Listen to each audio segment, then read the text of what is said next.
Yes. This is Earl Smith Jr. You're watching True School Sports. All right. Well, it's personal between me and you, and I'm going to do you some serious harm, you big stiff idiot. The Untouchable True School Sports Empire proudly presents something the boxing game's been missing. Hey, what's going on? It's your boy BC, and I came here to talk some boxing with the thousands of True School Sports subscribers. Right now, guys, I'm in the great state of Colorado, over here in Colorado Springs. For those of you who really follow this channel, I'm out here with Sean Porter and Sean Zattel. We're getting started on the Amateur Boxing Champions app. Really excited to be part of the project, but while I'm here, you know, I still gotta grind for True School, still gotta put out that heat for True School. So that's what we're gonna do. That's what we're gonna be doing. So one video that I've been wanting to make for a while is about this young man from Brooklyn, New York, Shu Shu Carrington. You know, he's had a lot of hype coming out of the amateur system here in the USA. I've been hearing about him for like years, and he's made, in my eyes, from watching him fight, he's made a good impression on me in the pros so far through 5 fights. Now, obviously, we still got to see how he develops. But you know, a lot of times in boxing, we hear about like who may be the next great New York fighter, who has the chance to be the next great New York fighter. We've heard it with Edgar Berlanga. We've heard it with you know, just a lot of guys over the years. And New York has really been struggling to produce that like next great fighter, the next fighter from the city, like a Zab Judah or someone like that could really be a, you know, an attraction, someone that people come out to see and that they care about, really. And I know it's early in the ball game, but I really think if there was going to be a next great like New York fighter, this would be the guy that I would say that I would put my money on, Bruce Carrington. You know, what I like about Bruce is, like, before we even get into the boxing, what I like about him is his demeanor. I think his demeanor is what makes him dangerous. He's not a guy, from what I've seen, that gets too high up or too far down. He's a very centered person. I can't remember which opponent it was he knocked out, but he knocked out one guy in 2020. He slipped to the right. When he fainted, he slipped to the right, threw a right hand, and then he came back, threw a left hook, and knocked the dude out cold. It was like one of the most devastating knockouts of 2020. He barely celebrated. He barely showed any emotion. I mean, he did go to the turnbuckle and kind of like embrace the crowd, but it wasn't like he really showed crazy emotion after such a sensational knockout, which I think kind of shows you his demeanor. So I think his demeanor and his approach to boxing is what's really going to set him apart. Getting into the boxing, this man, Bruce is my kind of fighter. Bruce Carrington is my type of fighter. You know, he's a he's a guy that he can box on the back foot if need be. You know, you can clearly see he has those skills. But he's someone that likes to be in that pocket. He likes to be in that pocket and abuse his opponents. He works behind a really educated jab. He's very good at feinting. He's very good at like coming around the guard and just, you know, being very creative with the setups and how he likes to attack his opponents and manipulate the guard of the opponent.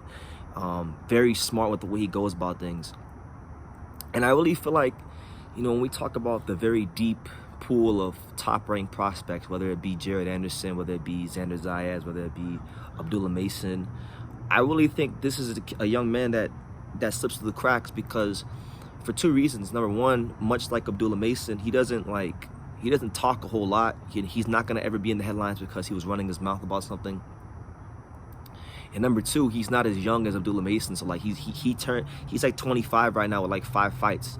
So he's one of these fighters that I believe is going to be fast-tracked towards title contention. He's not going to be somebody they waste time with because you can already see it. He has those natural fighting instincts. You can already see he's very comfortable in the pocket. And a lot of times when you're a fighter who had a decorated amateur career and then you come to the pros, being as comfortable as Shu Shu Carrington is in the pocket is the hardest thing to do. It's hard to really develop that comfortability, if that's a word, that comfortability in the pocket. And he already has that. He already has one of the hardest things to do from transitioning from the amateurs to the pros down. And like Bruce is fighting, he only has 5 professional fights, but he has he fights like he has 15 or 20 or 25 professional fights. And you love to see it. His last fight, he fought this dude from Chile named Jose Argel. I think that was his name, Jose Argel, who was like 9-4 or something like that. And he broke it. I don't know if he broke his hand, but he had a hand injury in the fight. I don't remember if it was his, I think it was his right hand. I don't know if it was left hand or it was his right hand, but it was one of his hands that got hurt really badly.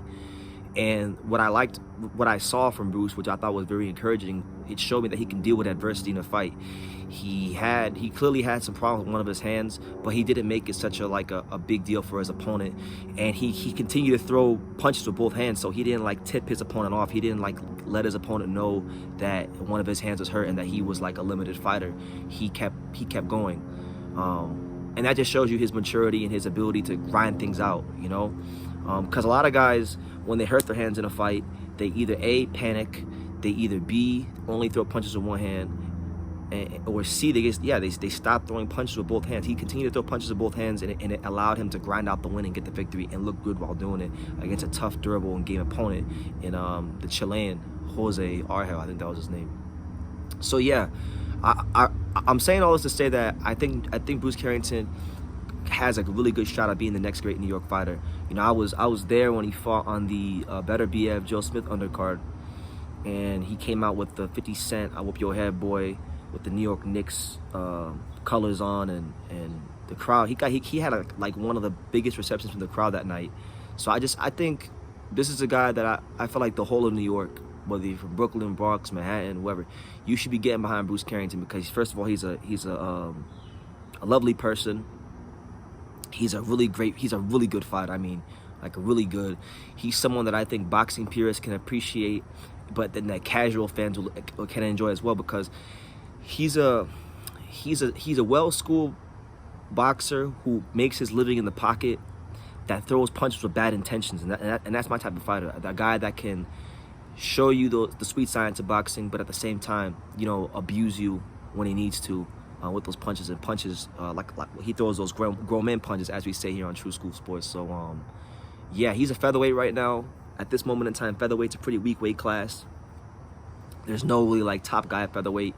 So I mean, I think he probably winds up becoming a contender. I think he's good enough to where Top Rank could get him to contender stage by the latter part of next year. I'm thinking like by 2024, if everything goes smoothly and he doesn't get any crazy injuries or anything like that, by 2024 you could see him potentially in a world title fight. I think he's that good. So yeah, that's my little thoughts on Bruce Carrington. Give me your thoughts down below. If there's anything I should know about Bruce Shu Shu Carrington, or anything you want to add about Bruce Shu Shu Carrington, leave it down below.